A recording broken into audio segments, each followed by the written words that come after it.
Alhamdulillah wassalatu wassalamu ala Rasulillah nabiyina Muhammadin wa alihi wa sahbihi wa man walah. Asyhadu an la ilaha illallah wahdahu la syarikalah wa asyhadu anna Muhammadan abduhu wa rasuluhu. Amma ba'd. Ayyuhal ikhwah, azani Allah wa iyyakum. Mungkin kita pernah mendengar ada orang berkata, kalau ini bid'ah berarti semua bid'ah dong. HP bid'ah, mobil bid'ah, kacamata bid'ah, jam tangan bid'ah. Karena itu kan semua tidak ada di zaman Nabi Shallallahu Alaihi Wasallam. Bagaimana akan dikatakan ini bid'ah? Jangan sembarangan kita mengatakan ini bid'ah, itu bid'ah. Tentunya penting kita untuk memahami apa itu makna daripada bid'ah. Sesuai dengan apa yang didefinisikan oleh para ulama, bid'ah itu didefinisikan dari dua tempat atau dari dua sisi. Sisi yang pertama yaitu bid'ah secara bahasa. Sisi yang kedua yaitu bid'ah secara istilah. Sebagaimana sholat. Sholat secara bahasa artinya doa. Sedangkan secara istilah artinya perbuatan dan perkataan yang khusus dimulai dari takbiratul ihram diakhiri dengan salam. Zakat secara bahasa artinya suci. Demikian secara istilah berbeda. Puasa juga demikian. Selalu yang dibedakan adalah dalam permasalahan makna secara bahasa dengan makna secara istilah. Nah, bid'ah secara bahasa artinya kullu makhturi'a ala ghairi mithalin sabiq. Semua yang diada-adakan yang sebelumnya tidak ada. Nah, ini secara bahasa, ingat ya, bahwa secara bahasa yang namanya bid'ah adalah sesuatu yang baru diada-adakan yang sebelumnya tidak ada. Berarti masuk padanya masalah dunia, masuk pada dalam masalah agama. Handphone secara bahasa bid'ah, betul sekali. Mobil secara bahasa bid'ah, betul sekali. Demikian pula mobil atau namanya kacamata secara bahasa bid'ah, betul sekali. Tapi apakah secara istilah itu semua disebut bid'ah? Tentu tidak. Kenapa demikian? Karena dalil-dalil dari Al-Quran dan hadis Nabi SAW membedakan antara masalah dunia dan masalah agama. Masalah dunia diatur oleh Allah di dalam surat yaitu Al-Baqarah ayat 29. Allah berfirman, huwallazi khalaqa lakum ma fil ardi jami'a. Dialah Allah yang telah menciptakan untukmu semua yang ada di muka bumi ini semuanya. Para ulama ahli usul fiqih menyebutkan bahwa ayat ini menunjukkan sebuah kaidah bahwa yang berhubungan dengan masalah dunia, pada asalnya halal. Tidak boleh dikatakan haram kecuali apabila ada dalil. Kenapa? Karena ayat ini tegas mengatakan dialah Allah yang telah menciptakan untukmu. Dan ini merupakan sighatul imtinan. Dan sighatul imtinan artinya mengungkit kenikmatan. Dan tidak mungkin Allah mengungkit kenikmatan dengan sesuatu yang sifatnya haram. Dan Allah mengatakan lakum. Allah telah menciptakan dunia itu untuk kalian semua. Ini menunjukkan bahwa masalah dunia pada asalnya halal. Masalah dunia, seseorang boleh untuk membuat apa saja selama itu manfaat, silahkan. Tapi masalah akhirat, Rasulullah SAW bersabda, masalah agama, Rasulullah SAW bersabda, man amila amalan laisa alaihi amruna fahuwa raddun. Barang siapa yang mengamalkan suatu amal yang tidak ada di atasnya perintah kami, maka itu tertolak, kata Rasulullah SAW. Kenapa demikian? Karena pertama, bukankah agama ini milik Allah? Allah berfirman, ala lillahi dinul khalis. Ketahuilah milik Allah lah agama yang murni. Karena agama ini milik Allah, berarti semua peraturan masalah agama dikembalikan kepada pemiliknya. Siapa dia? Allah Subhanahu wa Ta'ala. Maka semua peraturan yang bersifat agama, semua yang bersifat ibadah kepada Allah, kewajiban kita adalah mengikuti empuknya syariat Yang mempunyai syariat itu Allah Subhanahu wa taala. Ya akhi, Anda beribadah dan ibadah itu hak siapa? Apakah ibadah itu hak kita manusia ataukah ibadah itu adalah hak Allah? Tentu jawabannya ibadah itu hak Allah Subhanahu wa taala. Apabila ibadah itu hak Allah, berarti ibadah itu Allah ingin diibadahi dengan sesuai apa yang Allah cintai dan ridhai, bukan sesuai dengan selera manusia. Sebab kalaulah agama ini dikembalikan kepada selera manusia, hancur. Allah berfirman, walau ittaba'al haqqu ahwa'ahum. Kalaulah kebenaran itu mengikuti hawa nafsu mereka, lafasadatis samawati wal ardh, maka akan rusaklah yang ada di langit dan di bumi ini. Maka dari itu ya akhal Islam azani Allah, karena ibadah itu hak Allah, berarti harus dikembalikan sesuai dengan apa yang Allah ridhai dan cintai, bukan sesuai dengan selera manusia. Apa yang kita pandang baik belum tentu baik di sisi Allah. Ayat yang tegas yang menunjukkan kepada hal itu, di mana Allah Ta'ala berfirman dalam surat Al-Baqarah, ya tentang ayat jihad sebetulnya, akan tetapi yang dianggap adalah keumuman lafadznya, bukan kekhususan sebabnya, kata para ulama. Allah berfirman, wa asa an takrahu syai'an wa huwa khairul lakum wa asa an tuhibbu syai'an wa huwa syarrul lakum wallahu ya'lam wa antum la ta'lamun. Boleh jadi kamu tidak menyukai sesuatu, ternyata itu baik buat kamu. Dan boleh jadi kamu menyukai sesuatu, ternyata itu tidak baik buat kamu. Allah yang tahu, kamu tidak tahu. Berarti serahkan semuanya kepada Allah, karena kita tidak tahu tentang kebaikan yang Allah inginkan kepada kita.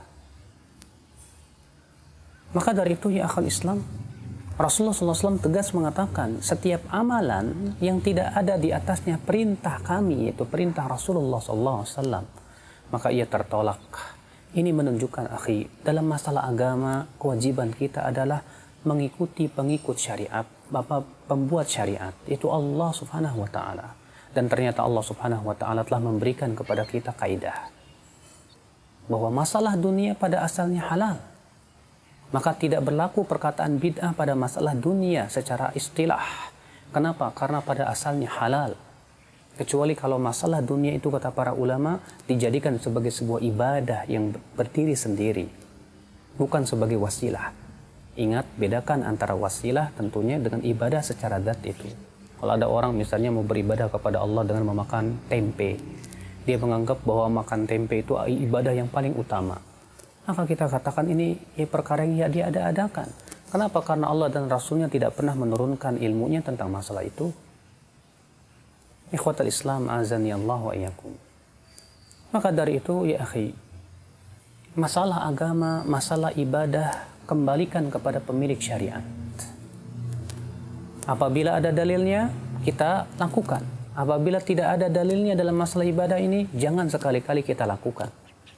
Al-Imam Ibnu Qayyim menyebutkan bahwa pada asalnya yang berhubungan dengan masalah ibadah, pada asalnya yang berhubungan dengan masalah ibadah itu al-man'u, tidak diperbolehkan. Sedangkan yang berhubungan dengan masalah dunia, maka itu halal, silahkan. Subhanallah ya akhal Islam azani Allah wa iyyakum. Bayangkan kalau ternyata agama ini pada asalnya ya boleh kita mengotak-ngatik seenaknya sampai ada dalil yang melarang. Mungkin agama kita ini akan hancur. Setiap orang akan berkreasi sesuai dengan apa yang dia pandang baik. Akhirnya apa? Agama pun ia akan rubah-rubah selama katanya tidak ada dalilnya. Ada orang sholat subuh 4 rakaat, ketika ditegur, kenapa kamu sholat 4 rakaat? Dia berkata, enggak ada larangannya. Mana tidak ada larangannya? Iya. Kalau ada lagi orang, ya dia berwudu dari kaki, kemudian mundur.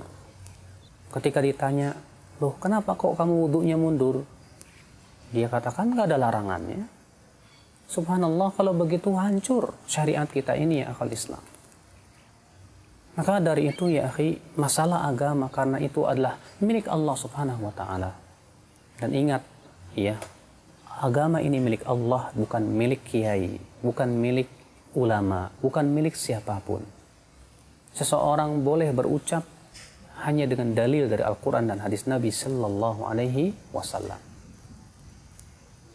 Ikhwata Islam azani Allah wa iyyakum. Maka dari sini kita bisa memahami bahwa perkataan orang berkata, kalau ini bid'ah berarti handphone pun bid'ah dong.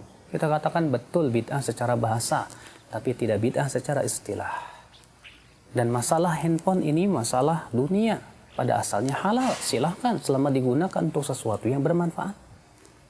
Ya diridhoi oleh Allah Subhanahu wa taala.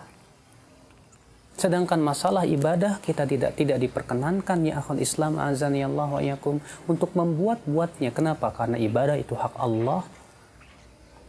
Kewajiban kita adalah beribadah dengan apa yang Allah cintai dan ridhai, bukan menurut selera kita. Terkadang ya akhul Islam azani Allah wa iyyakum, seseorang begitu kreatif di dalam membuat suatu ibadah dengan cara membuat tata cara yang tidak pernah disyariatkan oleh Allah dan Rasulnya, atau menentukan waktu dan tempat yang tidak pernah ditentukan oleh Allah dan Rasulnya, atau yang ketiga menentukan jumlah yang tidak pernah ditentukan oleh Allah dan Rasulnya. Ada orang datang kepada ajengan, ya Pak Kiai, ajarkan saya dong, berikan petuah supaya saya enteng rezeki. Oh, baca la ilaha illallah 1000 kali, nanti kamu enteng rezekinya. Kita katakan subhanallah, dari mana dalilnya ya? Bahwa membaca la ilaha illallah 1000 kali itu nanti bakalan enteng rezeki. Pembatasan ini dari mana? Seakan-akan dia pemilik syariat. Padahal yang membuat syariat hanyalah Allah. Kita tidak diperkenankan untuk mengatakan, ya bacaan ini sekian-sekian akan menimbulkan begini dan begitu, kecuali dengan dalil dari Allah Subhanahu wa taala langsung yang Allah sampaikan melalui lisan Rasulnya salawatullahi alaihi wasallam, tentunya dengan sanad-sanad yang sahih. Maka dari itu ya akhi, pahamilah ini. Bedakan masalah ibadah dengan masalah dunia. Masalah dunia pada asalnya halal. Masalah agama serahkan kepada pemilik agama itu Allah. Jangan kita memandang baik kecuali dengan sesuai dengan syariat Allah.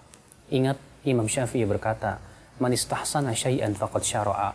Siapa yang menganggap baik suatu permasalahan atau sesuatu, berarti dia telah membuat syariat. Ingat, yang membuat syariat hanyalah hak Allah Subhanahu wa taala, tidak siapa-siapa. Oleh karena itu Allah mengecam orang-orang musyrikin Quraisy yang mereka itu membuat syariat-syariat dan merubah-rubah syariat Nabi Ibrahim. Allah berfirman, "Am lahum syuraka'u syara'u lahum minad dini ma lam ya'dzan bihillah." Apakah mereka mempunyai sekutu-sekutu yang membuat syariat untuk mereka dari agama ini, sesuatu yang tidak diizinkan oleh Allah? Naam ya akhul Islam.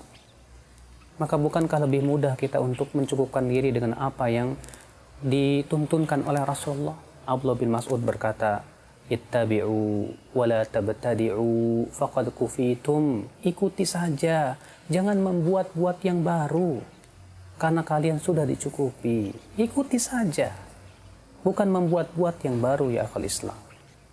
Semoga kita termasuk orang-orang yang senantiasa ittiba kepada sunnah Rasulullah SAW. Semoga kita termasuk orang-orang yang senantiasa mengikuti apa yang dititahkan oleh Rasulullah dan Allah dan Rasulnya dalam masalah perkara ibadah. Demikian pula berusaha untuk mengikuti rambu-rambu agama dalam masalah dunia, sehingga kita tidak menjadi orang-orang yang merubah-rubah syariat. Tidak pula kita menjadi orang-orang yang mudah untuk menghalalkan segala sesuatu, kecuali segalanya tentunya dengan dalil dari Al-Quran dan hadis Nabi Sallallahu Alaihi Wasallam. Subhanakallah bihamdik, asyhadu an la ilaha illa ant, astaghfiruka wa atubu ilaik. Wassalamualaikum warahmatullahi wabarakatuh.